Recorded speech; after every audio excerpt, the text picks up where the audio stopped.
Kebakaran hebat melanda permukiman di tempat pembuangan akhir Antang, Jalan AMD, Kelurahan Tamangpa, Kecamatan Manggala, Kota Makassar, Sulawesi Selatan.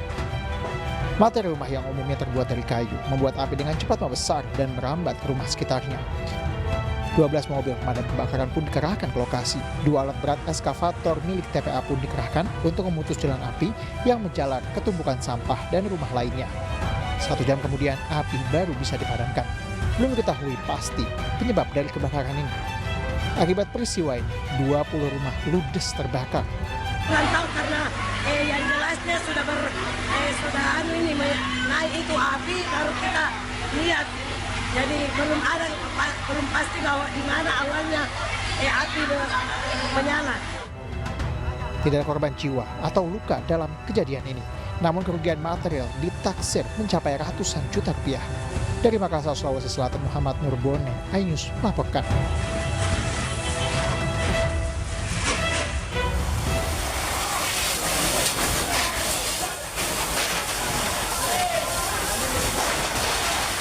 Kobaran api dengan cepat melahap 3 rumah di Jalan Jeruk, Pematang Siantar, Sumatera Utara pada Jumat siang. Petugas pemadam dibantu warga berusaha memadamkan api. 4 mobil pemadam milik Pemkot Pematang Siantar dan 1 milik swasta dikerahkan. Api baru berhasil dipadamkan 1 jam kemudian. Menurut warga, api pertama kali muncul dari rumah warga bernama Gimun, 60 tahun. Kami dapat info tadi pukul setengah 10. Adanya 65 di jalan Madura bawah. Dan langsung kita kerahkan armada 4 unit ke TKP.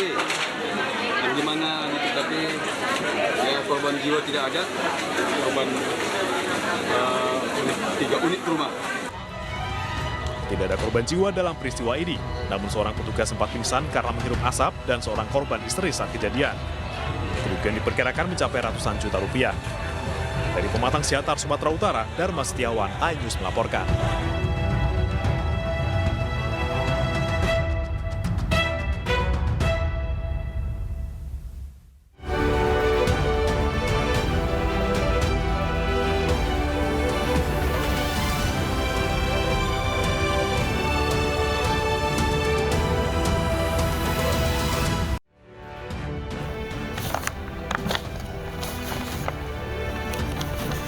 Halo, selamat pagi pemirsa. iNews Pagi kembali hadir melengkapi informasi Anda pagi hari ini. Selain 3 berita utama tadi, sejumlah informasi menarik lainnya juga telah kami siapkan untuk Anda. Bersama saya, Galuh Pandu. Dan saya, Cira Mutazam, dan pemirsa inilah iNews Pagi selengkapnya.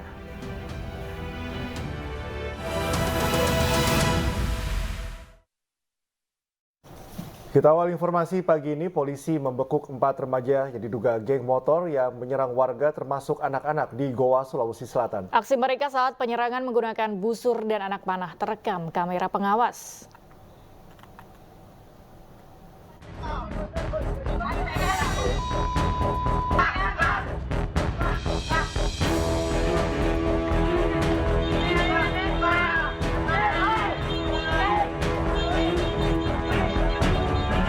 Rekaman CCTV memperlihatkan aksi sekelompok remaja yang diduga geng motor menyerang 2 orang warga dan anak-anak di salah satu pos security perumahan di Kecamatan Somba Opu, Kabupaten Goa, Sulawesi Selatan.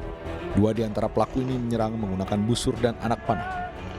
Tak butuh waktu lama, polisi berhasil menangkap 4 dari 5 orang remaja terduga pelaku penyerangan di sejumlah lokasi yang berbeda.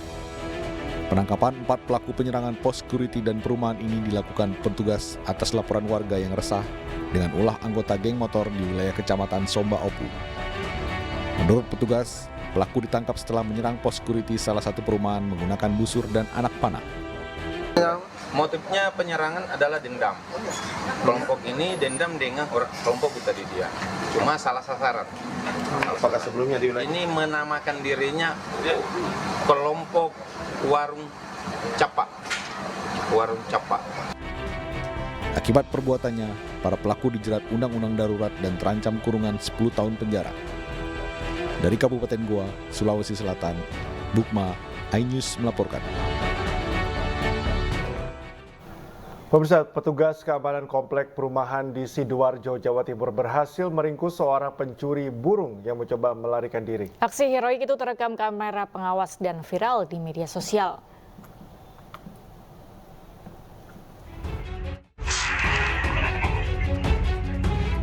Beginilah detik-detik rekaman CCTV yang merekam aksi pelaku pencurian yang berusaha kabur namun berhasil dihentikan oleh petugas keamanan perumahan. Pelaku yang memasuki komplek perumahan dengan gerak-gerik mencurigakan menggunakan sepeda motor tanpa plat nomor. Satpam yang saat itu sedang bertugas langsung curiga dan mulai memantau gerak-gerik pelaku melalui CCTV area perumahan. Tak berserang lama, pelaku yang telah mencuri 2 burung milik salah satu warga yang ditaksir seharga jutaan rupiah. Namun saat pelaku berusaha keluar dari perumahan, Satpam yang telah mengetahui niat jahat pelaku langsung menurunkan portal. Akibatnya pelaku terjatuh dari sepeda motornya dan langsung dihajar oleh Satpam dibantu oleh warga yang ada di sekitar. Saat digeledah, warga menemukan 2 burung yang disimpan di dalam jok sepeda motor pelaku. Yang kejadiannya itu sip malam jam 3. Itu nyuri apa, Pak? Kalau nyuri burung. Setelah tertangkap warga langsung dibawa ke polsek Taman. Ya. Pelaku yang telah tertangkap langsung diserahkan ke Polsek Taman untuk diproses lebih lanjut. Dari Sidoarjo, Jawa Timur, Yoyo Agusta, iNews melaporkan. Pemirsa, video viral memperlihatkan minibus berplat nomor Lemhanas digunakan dalam ajang Diesel War di Kabupaten Malang, Jawa Timur. Polisi mengamankan pengendara dan pemilik mobil yang menyalahgunakan plat nomor milik Lemhanas tersebut.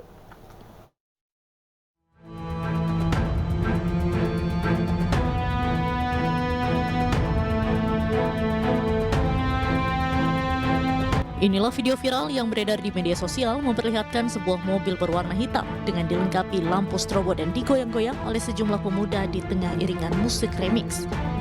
Kejadian ini terjadi saat acara Merdeka Diesel War di halaman Stadion Kanjuruhan pada Minggu malam. Yang membuat viral, mobil tersebut menggunakan plat nomor Lembaga Ketahanan Nasional atau Lemhanas Republik Indonesia. Hal ini menyebabkan masyarakat mempertanyakan mengapa mobil dinas tersebut disalahgunakan untuk acara yang bukan acara kedinasan. Usai viral di media sosial, polisi kemudian bergerak mengamankan pemilik dan pengendara mobil tersebut. Dari hasil penyelidikan, plat nomor didapatkan berawal dari hutang piutang pemilik mobil sebelumnya. Hingga kini polisi masih menelusuri keaslian plat nomor milik Lemhanas tersebut. Motif dari pelaku menggunakan tanda nomor kendaraan bermotor yang peruntukannya untuk Lembaga Ketahanan Nasional Republik Indonesia itu untuk mendapatkan prioritas. Untuk mendapatkan prioritas sekaligus privilege ketika berkendaraan di jalan raya. Polisi mengamankan 1 unit kendaraan mobil dengan plat nomor Lemhanas, 4 buah strobo, dan 1 unit sirine. Akibat perbuatannya, kedua pelaku dijerat pasal 280 Undang-Undang Nomor 22 Tahun 2009 tentang lalu lintas dan angkutan jalan dengan ancaman pidana 2 bulan kurungan dan denda Rp500.000. Dari Kabupaten Malang, Jawa Timur, Saif Hajarani, iNews melaporkan.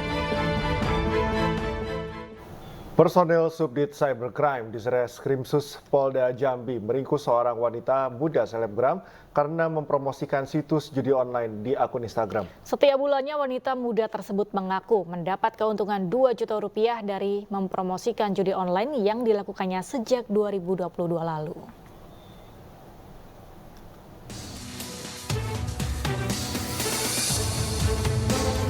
CS wanita berusia 21 tahun warga Palmerah, Kota Jambi ini diringkus anggota Cybercrime di Krimsus Polda Jambi karena mempromosikan situs judi online. Wanita muda tersebut diamankan polisi dari kediamannya dan langsung dibawa ke Mapolda Jambi. Penangkapan CS setelah anggota tim Cybercrime melakukan patroli cyber dan mendapati akun Instagram yang mempromosikan situs judi online. CS telah mempromosikan judi online di akun Instagramnya dengan 70.000 follower tersebut sejak tahun 2022. Ia mengaku mendapatkan keuntungan sebesar Rp2 juta setiap bulannya. Selain mengamankan selebgram CS, polisi juga membekuk seorang pemuda dalam kasus yang sama.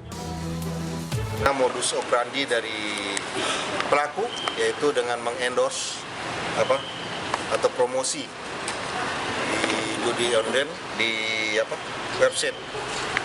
Jadi website judi online itu dia masukkan ke Instagram pribadi yang followersnya itu kurang lebih 70.000 followers. Sambil berjalan lesu, CS selanjutnya akan menjalani masa penahanan sebelum kasusnya dibawa ke muka hukum. CS terancam Undang-Undang ITE dengan ancaman hukuman 10 tahun kurungan penjara. Dari Kota Jambi, Adrianus Susandra, iNews melaporkan. Pemirsa, seorang warga negara Mesir ditangkap petugas Bea Cukai Bandara Soekarno-Hatta saat menyelundupkan hewan primata langka. Sementara di Temanggung, Jawa Tengah, warga dikejutkan dengan kemunculan seekor ular piton yang keluar di kloset.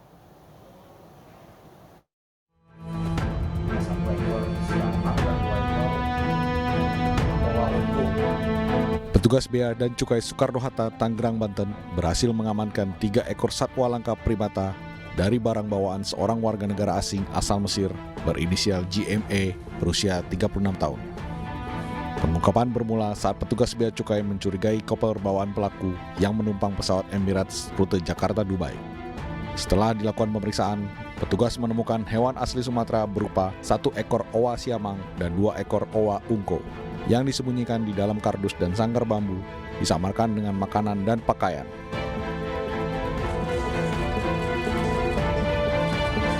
Dari keterangan pelaku, hewan tersebut didapat dari penyedia satwa langka di Indonesia. Rencananya, kesemua hewan tersebut akan diperdagangkan di Dubai, Emirat Arab. GMA, warga negara dari Mesir, ini sudah kita tetapkan sebagai tersangka dan kita angkat atau kita naikkan statusnya menjadi penyidikan. Petugas menitip perawatkan ketiga hewan tersebut ke Balai Konservasi Sumber Daya Alam Jakarta. Sementara pelaku dijerat Undang-Undang tentang karantina hewan, ikan, dan tumbuhan dengan hukuman pidana penjara selama 3 tahun dan denda 3 miliar rupiah. Dari Tangerang, Banten, Hasnugara, iNews melaporkan.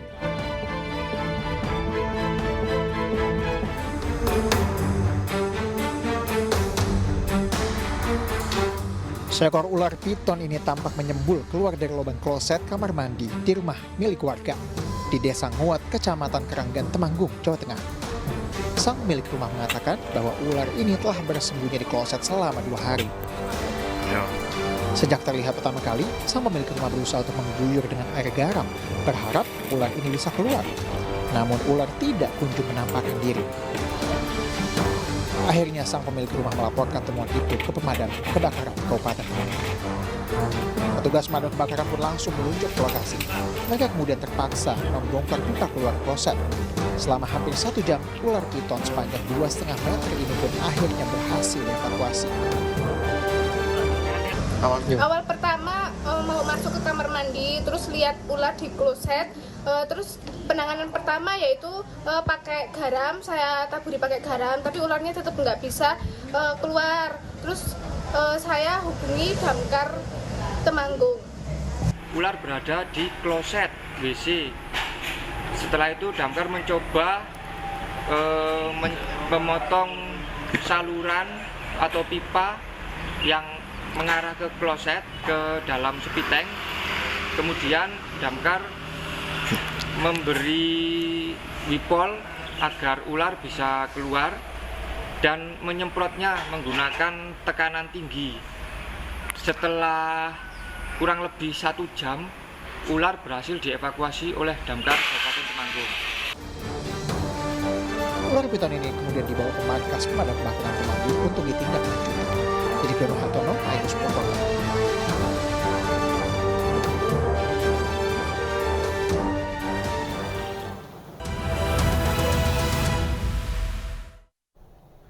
Kembali ke iNews Pagi, pemirsa. KPK segera mengklarifikasi Kaisang Pangarep terkait dugaan penerimaan fasilitas jet pribadi dari pengusaha. Klarifikasi perlu dilakukan karena ada dugaan berkaitan dengan penyelenggara negara atau ASN. Wakil Ketua KPK Alexander Marwata menyebut bahwa klarifikasi perlu dilakukan karena hal ini patut diduga adanya kaitannya dengan penyelenggara negara.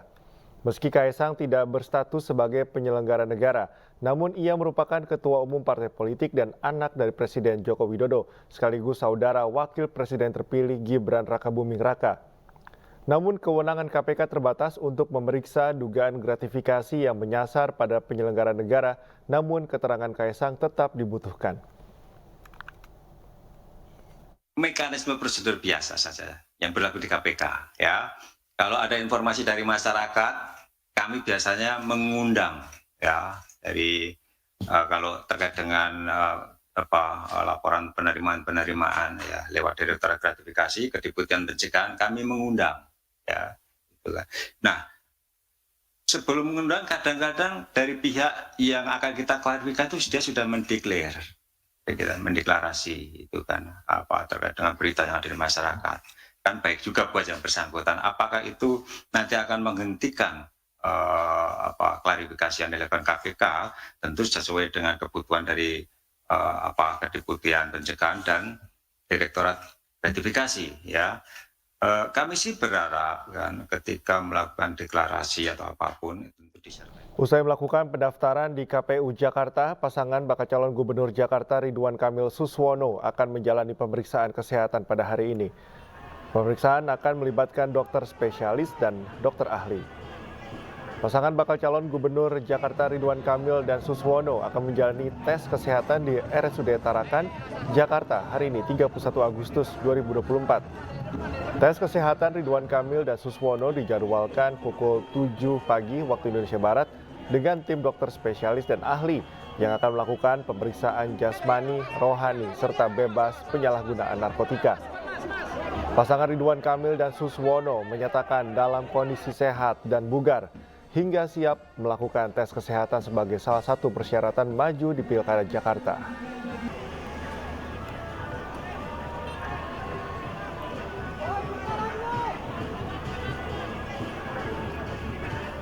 Sementara itu pasangan Bacawagup Pramono Anung dan Rano Karno kemarin telah menjalani pemeriksaan kesehatan di Rumah Sakit Tarakan.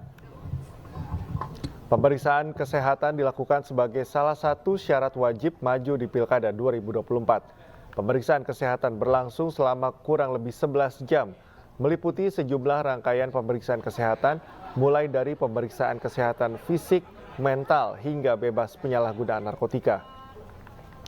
Sebanyak 20 dokter spesialis dan 20 tim pendukung pemeriksaan memeriksa kesehatan paslon Bacagup dan Bacawagup yang sesuai standar yang ditetapkan oleh KPU. Tapi untunglah saya karena biasa kerja keras, biasa mikir, alhamdulillah bisa dijawab semua. Mudah-mudahan hasil kesehatannya baik, hasil tes psikologinya juga baik. Dan yang lain-lain kami meyakini alhamdulillah saya dan Bang Rano semuanya berjalan dengan baik. Saya pikir hanya bercanda saja, enggak tuhnya treadmillnya luar biasa tuh dokter tuh. Saya udah bilang, Pak jangan lama-lama nih pinggang gue pegang, nggak bisa mas, mesti ada standarnya. Aduh kita kayak orang naik gunung.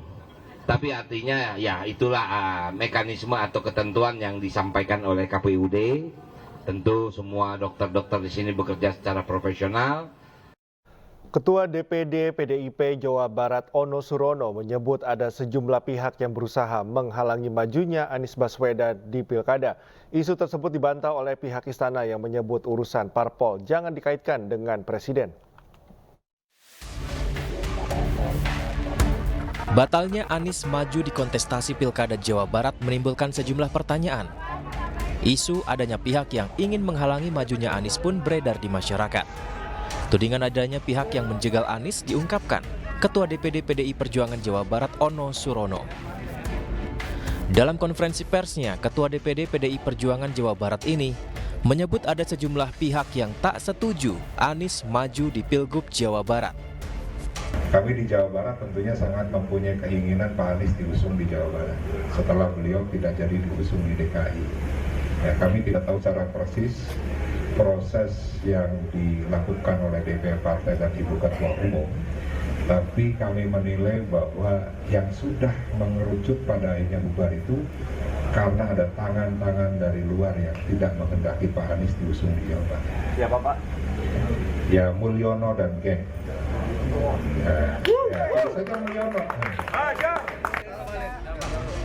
Namun isu penjegalan Anies di Pilkada Jawa Barat ini dibantah oleh pihak istana. Bantahan ini disampaikan Koordinator Staf Sus Presiden Ari Dwi Payana yang menyebut pencalonan kepala daerah sepenuhnya urusan parpol. Ari juga menegaskan bahwa setiap partai memiliki kedaulatan untuk menentukan pencalonan. Pihaknya juga meminta jangan selalu mengait-ngaitkan putusan internal partai dengan presiden. Di Pilgub Jawa Barat, PDI Perjuangan akhirnya mengusung pasangan JJ Wiradinata dan Ronald Sunandar Supraja. Keduanya pun baru selesai mendaftar di detik-detik terakhir penutupan pada Kamis malam 29 Agustus 2024. Saat pendaftaran, keduanya hadir secara online. Tim Liputan iNews melaporkan. Presiden Joko Widodo angkat suara terkait Anies Baswedan maju di Pilkada 2024. Presiden Jokowi menyebut pencalonan kepala daerah merupakan hak partai politik. Ada tudingan bahwa Bapak itu Pak Anies itu tidak bisa maju di Pilkada DKI sama Jawa, dan Bapak dipilih sebagai salah satu yang... Oh, saya itu kan ditudang-tuding kan banyak banget. Enggak masalah itu saja, dituding mencegat, dituding menghambat, dituding... Ya tapi kan memang itu urusan partai politik.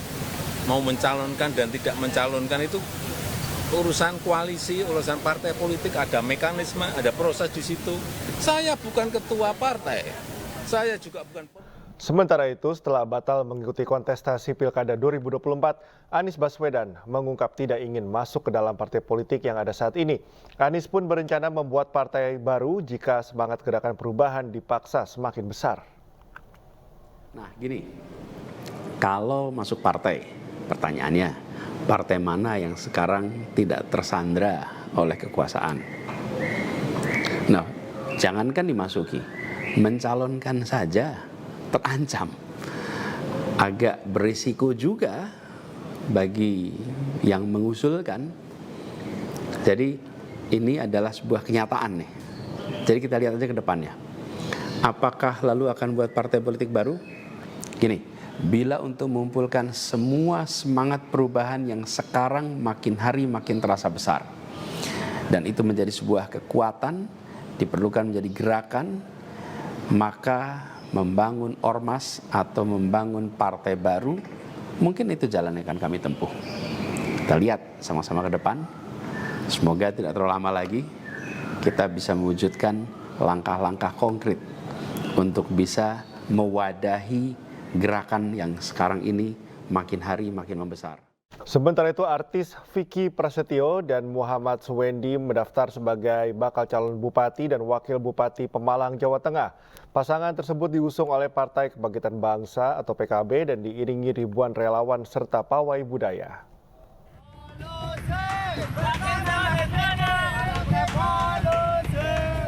Ribuan warga, relawan, dan pengurus partai DPC PKB Pemalang mengarak artis Vicky Prasetyo dan Muhammad Suwendi untuk mendaftar sebagai bakal calon bupati dan wakil bupati Pemalang.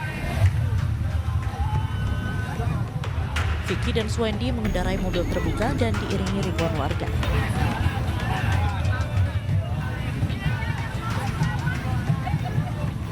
Arak-arakan budaya juga beberapa artis turut serta mengantarkan pendaftaran untuk ikut kontestasi pemilihan bupati dan wakil bupati Pemalang.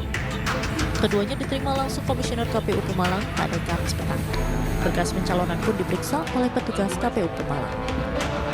Vicky Prasetyo yang mengusung jargon revolusi ini menyebutkan akan membangun Pemalang agar lebih baik dan rakyatnya lebih sejahtera. Beberapa target akan menjadi fokus dalam pemerintahan jika terpilih, seperti sektor industri, pendidikan, dan kesehatan. Ia juga akan memperhatikan masalah lingkungan, juga menyelesaikan masalah sampah. Malang ini memang dalam kondisi rapot sosial yang harus kita perbaiki, baik secara infrastruktur ataupun pertumbuhan ekonominya yang secara kurang masif dalam waktu yang cepat. Maka dari itu harus dibutuhkan salah satu pemimpin yang akan membawa perahu eksekutif yang bernama Kabupaten Pemalang ini. KPU Pemalang sudah menerima 3 pasangan calon bupati dan wakil bupati untuk berkontestasi di Pilkada serentak 2024. Di antaranya pasangan Mansur Hidayat dan Muhammad Bobi, Vicky Prasetyo dan Muhammad Swendi, serta pasangan Anom Widiantoro dan Nur Kholis. Dari Pemalang, Jawa Tengah, Suryono Soekarno, iNews melaporkan. Sejumlah pesohor dunia hiburan mewarnai kontestasi Pilkada serentak 2024, mulai dari penyanyi Krisdayanti di Pilkada Kota Batu hingga Ronald Surapraja di Pilgub Jawa Barat.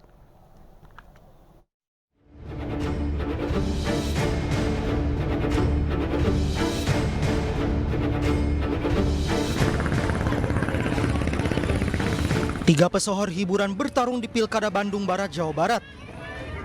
Di antaranya aktor sekaligus presenter Gilang Dirga. Ia berpasangan dengan Didik Agus Triwiyono.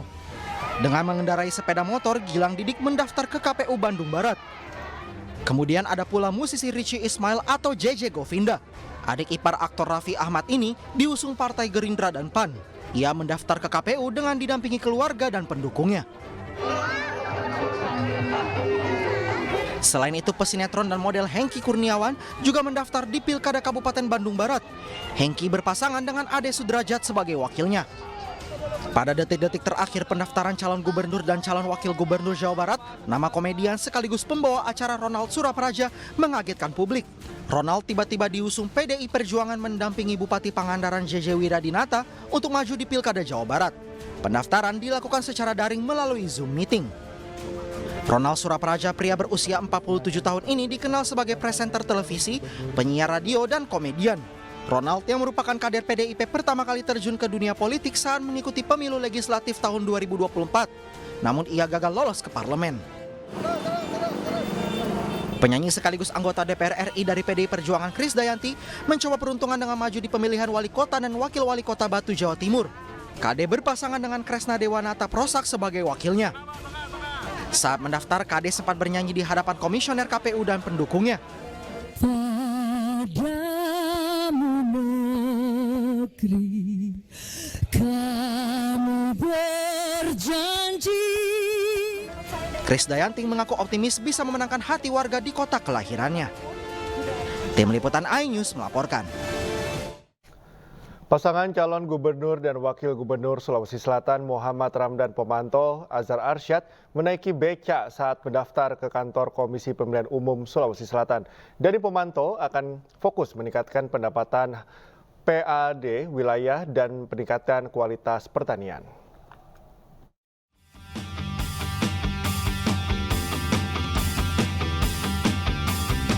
Didampingi ribuan simpatisan, pasangan calon gubernur dan wakil gubernur Sulawesi Selatan Muhammad Ramdan Pomanto, Azhar Arsyad menaiki becak saat mendaftar ke kantor Komisi Pemilihan Umum Sulawesi Selatan di Jalan Andi Pangeran Petarani, Kota Makassar, Sulawesi Selatan. Cara unik yang dilakukan paslon Gubernur Sulsel Dani Azhar ini menambah kesan merakyat dan terlihat sederhana di mata masyarakat. Muhammad Ramdan Pomanto, Azhar Arsyad merupakan paslon terakhir yang resmi mendaftarkan diri ke kantor KPU Sulsel. Paslon yang dijuluki tagline "Dia Baik Untuk Semua" ini diusung oleh 3 partai politik, yakni PDIP, P3, dan PKB. Dani menegaskan, Sulawesi Selatan merupakan daerah berbasis pertanian sehingga jika dikelola dengan baik, Sulsel bisa saja menjadi epicentrum perdagangan di Indonesia. Makassar membangun dirinya dari 500 miliar PAD, kemudian di periode pertama menjadi 1,3 miliar. Saya masuk periode kedua 1,7 triliun, 1,3 triliun. Saya masuk kembali turun waktu itu, saya setelah 2 tahun 850 miliar, kemudian sekarang sudah 1,5 triliun, tahun depan 2 triliun sesuai janji saya dengan masyarakat. Insya Allah progres itu pun dan semangat itu pun kami akan buat di Sulawesi Selatan. Dengan hasil yang memuaskan selama memimpin Kota Makassar 2 periode, pasangan Dani Pomanto Azhar Arsyad optimis bisa memajukan Provinsi Sulawesi Selatan dengan fokus pada sektor pertanian dan pendapatan PAD, sehingga mampu mesejahterakan seluruh masyarakat di Sulawesi Selatan. Dari Makassar, Sulawesi Selatan, Yoel Yusfin, iNews melaporkan.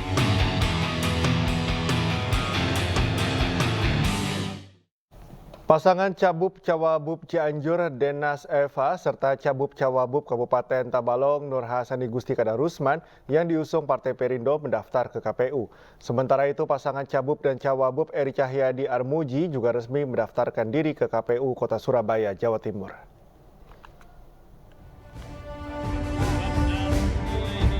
Pasangan bakal calon bupati dan wakil bupati Cianjur, Deden Nasihin dan Neneng Eva Fatima, resmi mendaftarkan ke KPUD Cianjur, Jawa Barat. Pasangan ini mendapat dukungan dari 3 partai politik, diantaranya Partai Perindo. Pasangan bakal calon bupati dan calon wakil bupati Kabupaten Tabalong, Kalimantan Selatan, Nur Hasani dan Gusti Kadar Rusman, juga resmi mendaftarkan diri ke KPU Kabupaten Tabalong. Kami Deden Nasihin dan Dr. Neneng Eva Fatima siap mengemban amanah dari masyarakat Cianjur. Mari kita bersama-sama untuk mewujudkan Cianjur berkah tadi. Saya ucapkan terima kasih atas dukungan ini. Mudah-mudahan perjuangan kita tidak sampai di sini, sampai akhir nanti kita selalu berjuang bersama. Sementara pasangan petahana bakal calon wali kota dan calon wakil wali kota Surabaya, Eri Cahyadi Armuji, juga resmi mendaftarkan diri ke KPU Kota Surabaya, Jawa Timur. Eri Cahyadi Armuji mendapat dukungan dari 18 partai politik, diantaranya Partai Perindo. Bagaimana tujuan dari pilkada ini bukan menjadi wali kota atau tidak, tapi bagaimana kita mensejahterakan warga kota Surabaya, bagaimana kita menjaga aman kota Surabaya. Seluruh kader partai berlambang Raja Wali mengembangkan sayap ini akan bergerak turun ke masyarakat guna memenangkan calon kepala daerah yang diusung. Tim Liputan iNews melaporkan. Kita beralih ke informasi lainnya, pemirsa. Air memiliki peranan penting dalam kehidupan dan memiliki peranan besar dalam rumah tangga. Sebuah perusahaan air minum berkomitmen mengedukasi masyarakat mengenai pentingnya air.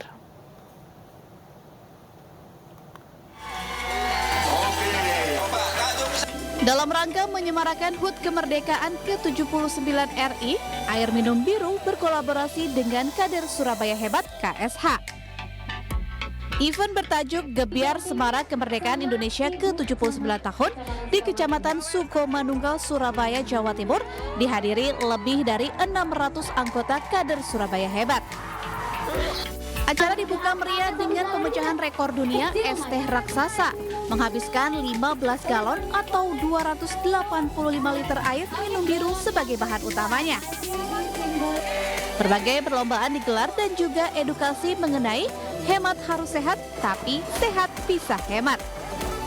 Air Minum Biru mengajak para peserta untuk memahami bagaimana menjaga kesehatan. Salah satunya dengan mencukupi kebutuhan air minum sehari-hari. Kami pilih menjadi komunitas yang mungkin tepat bagi kami karena mungkin Kader Surabaya Hebat ini kan fokus utamanya untuk upaya peningkatan kesehatan masyarakat Surabaya ya. Salah satunya dalam menjaga pola hidup sehat, kemudian pengelolaan lingkungan, pemilahan sampah dan sebagainya. Jadi komunitas ini tuh sangat tepat untuk membawa pesan kita bahwa air minum berkualitas itu ada, yaitu air minum biru yang berkualitas dan juga bisa hemat. Pilihan baru, cocok dengan namanya, karena saya sendiri juga menggunakan biru. Luar biasa bagaimana biru yang aslinya dari Surabaya bisa kontribusi dan maksimal membersamai masyarakat Surabaya. Biru jos. Air Minum Biru sebagai merek air berkualitas dan murah terus berkomitmen menjadi air minum kepercayaan keluarga Indonesia.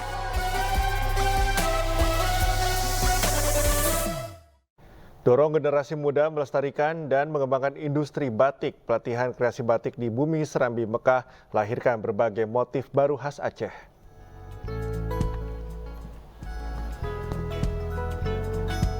Anak muda Aceh hebat menggelar pelatihan batik yang sukses menarik minat generasi muda. Kegiatan berlangsung di Rumah Batik Malaka ini menghasilkan karya-karya batik dengan motif baru yang segar dan unik. Para peserta antusias mempelajari teknik pewarna alami dan menciptakan desain batik sendiri. Pelatihan ini diharapkan dapat mendorong generasi muda untuk lebih aktif melestarikan batik Aceh dan mengembangkan industri batik lokal.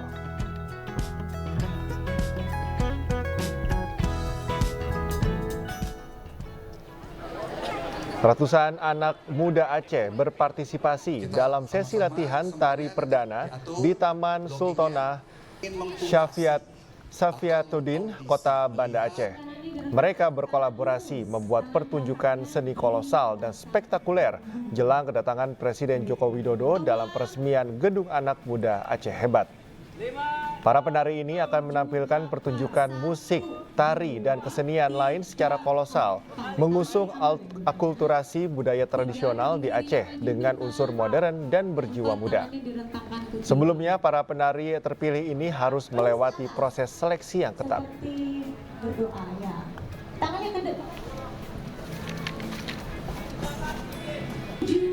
Tim nasional basket U18 Indonesia terus memantapkan persiapan Piala Asia FIBA U18 2024. Ya, skuad muda Timnas Basket menunjukkan peningkatan pesat dalam berbagai aspek permainan.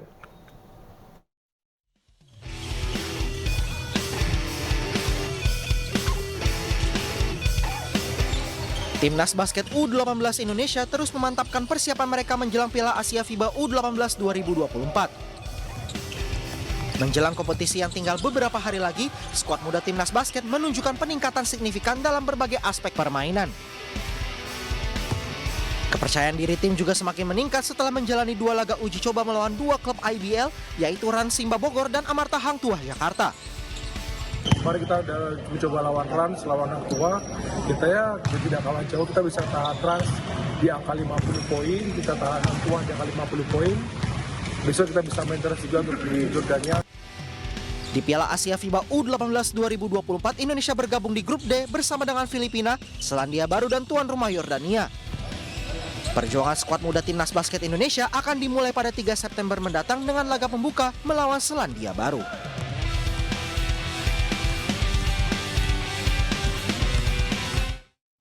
Pemirsa, PT PLN Persero meresmikan pembangkit listrik tenaga gas dan uap Tambak Lorok Blok 3 di Semarang, Jawa Tengah. Pembangkit listrik yang dioperasikan PLN Indonesia Power ini disebut sebagai pembangkit listrik paling efisien yang pertama di Indonesia dan Asia Tenggara.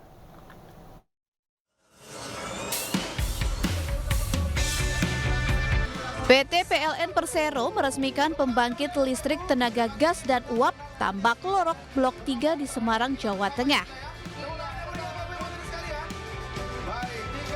Direktur Utama PLN Darmawan Prasojo mengatakan peresmian ini sebagai tanda upaya transisi energi Indonesia berjalan dengan cepat.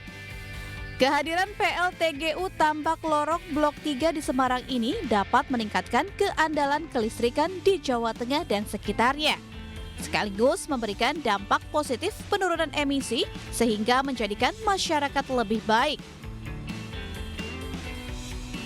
Dan ini adalah pembangkit gas yang tercanggih yang ada di dunia. Efisiensi dari pembangkit gas meningkat dari 36% menjadi 61%. Ini adalah salah satu pembangkit yang paling efisien yang tercanggih di dunia yang ada di dunia. Tadi disampaikan secara teknis lebih efisien, lebih cepat, dan akan lebih handal dalam melayani kebutuhan listrik di Jawa Tengah, karena memang Jawa Tengah ini ke depan kita tahu bersama bahwa investasi sedang dalam percepatan di Jawa Tengah. Kehadiran PLTGU adalah tanda pemerintah terus mendorong pertumbuhan energi listrik dan upaya untuk menjaga keberlangsungan lingkungan. Yang terpenting yakni menyediakan energi listrik yang handal serta ramah lingkungan. Dari Semarang, Jawa Tengah, Dimas Yuli, iNews melaporkan.